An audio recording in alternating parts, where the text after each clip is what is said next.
They tell you life is a fight, like it's a fair one, like the rules were ever explained. I bought into it early. Everyone did. Keep moving, keep pushing, don't blink, don't let go. Grip the wheel until your knuckles turn white and pretend you know where the road is going. I did that for years, maybe lifetimes. And the funny thing is, nobody ever stops to ask why they're so tired. They just assume that's the price of being alive. But exhaustion like this doesn't come from living. It comes from pretending. I could feel it in my body before I had words for it. Jaw locked like I was chewing on broken glass. Shoulders pulled up around my ears, bracing for a hit that never landed but was always coming. The mind was worse. A bad movie on repeat. Same regrets, same fears, same questions with no answers. I thought that was just how things worked. Turns out it was just the sound of a lie being held together by effort. The first lie was simple, clean, deadly.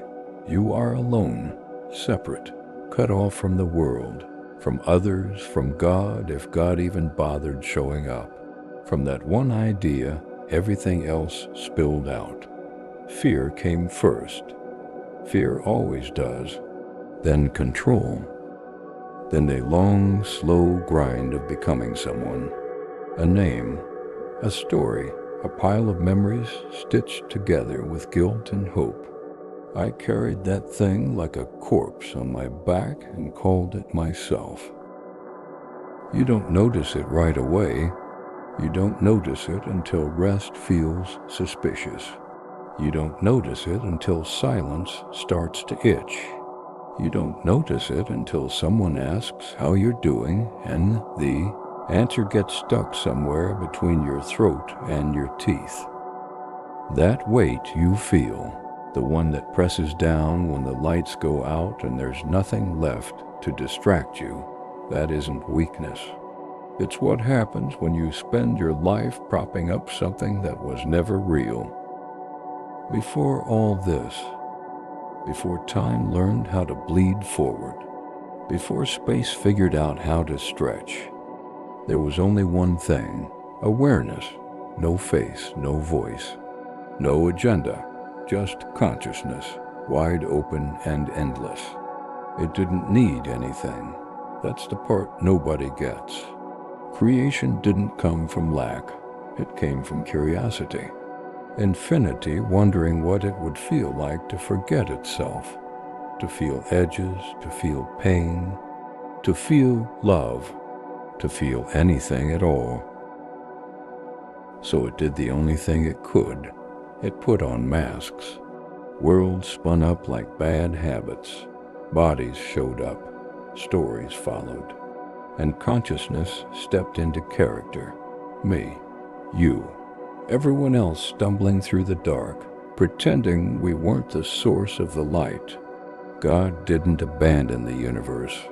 God became it and took a hit to the head hard enough to forget. Not a mistake. A setup. The ego wasn't the villain. It was the costume department, necessary for the show. Without it, there's no plot, no tension, no stakes. But somewhere along the line, the actor forgot he was acting, started believing the lines, started thinking the role was the author. That's when things went sideways. That's when pain stopped being information and turned into identity. They used to call that Satan, not some cartoon monster with horns, just the accuser, the divider, the voice that says you're not enough and never were, the voice that points and separates and whispers that you'd better get your act together before it's too late. It wasn't outside me. It was a habit, a reflex. The mind pointing at a thought and saying, "That's me. That's why I was tired." bone-deep tired. Not from the world, but from holding myself together. Every label needed defending. Every story needed maintenance. Every mistake needed explaining. Carrying a fake self is heavy work. No vacation days. No sick leave. Just an endless performance with no applause. Then there was the truth. It didn't arrive with angels or fireworks. No dramatic music. It came in quiet, like rain soaking through a cheap coat. There's nothing here but God. Not metaphorical, not poetic, literal. Every sound, every face, every ugly thought and half-forgotten memory, all of it made of the same stuff. Consciousness wearing different suits. I wasn't in awareness.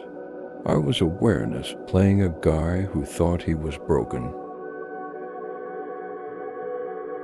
The self I'd been trying to fix wasn't wounded. It was fictional. Real enough to hurt, sure. Characters always are. But still a character. I didn't need to kill it. Didn't need to save it. Just needed to stop letting it run the show. That's the part that gets people twisted. They think awakening is something you chase down an alley and tackle to the ground, like God's going to run if you don't catch him fast enough. But every step you take toward truth assumes it's somewhere else. Every ounce of effort says separation is real. That's why seeking feels empty. That's why even enlightenment turns into another badge on the coat. Same game, new paint. The thing you're reaching for is behind the hand that's reaching. Surrender isn't giving up. It's seeing clearly. It's taking your finger off the trigger and realizing the gun was never loaded. Letting sensations pass without turning them into evidence. Letting thoughts come and go without signing your name to them. No wrestling, no analysis, no fixing. Just letting the storm burn itself out. When the resistance dropped, there wasn't a revelation. There was relief, like setting down a bag you'd been carrying so long you forgot it was optional. Nothing was wrong. Nothing had ever been wrong. The tension was self-inflicted. The war was imaginary. Awakening didn't feel like winning. It felt like coming home to a place I'd never actually left. Less noise, less effort, less obsession with becoming. More space, more stillness, more life, raw and unfiltered, moving on its own. And here's the twist. Knowing it's all God doesn't drain the color out of the world. It turns the saturation up. This wasn't an escape plan. This was the point. To feel it all, the love, the grief, the beauty, the blood on the pavement and the sunrise the next morning. To play the role without believing the script owns you. To love without chains. To act without needing guarantees. Fear only works when the character thinks the lights can go out for good, but consciousness doesn't die. Scenes end. Bodies fold. Stories wrap themselves up. Awareness stays. Once you see that, really see it, fear loses its teeth. Life doesn't get easier. It gets lighter. Like walking through the same city without carrying a body bag full of expectations. So I stopped trying to fix myself. There was nothing to repair.